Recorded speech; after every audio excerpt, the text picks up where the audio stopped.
ang Pangulo ng Republika ng Pilipinas,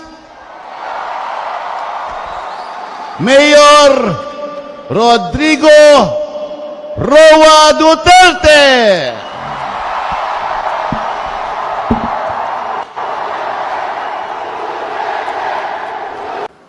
Ang akong giingon sa akong pamilya, kung mamatay ko, i-cremate ko, sunoga akong lawas, ang akong abo, iuli lang ito sa diin ko na tao, isabuwag lang sa yuta. Mura. So pag abot na ko sa impyerno, unsa pa may sunogon ay ini katubag na ako ni San Pedro. Kinsa ka man, ikaw dili ka kasod, daghang ka gipatay. Unya, daghang kag babay. Magtanaw-tanaw ko ligo. Mga tao nga to, sige, ampo, luhod, mga anghel, galupad-lupad, murag kalapate.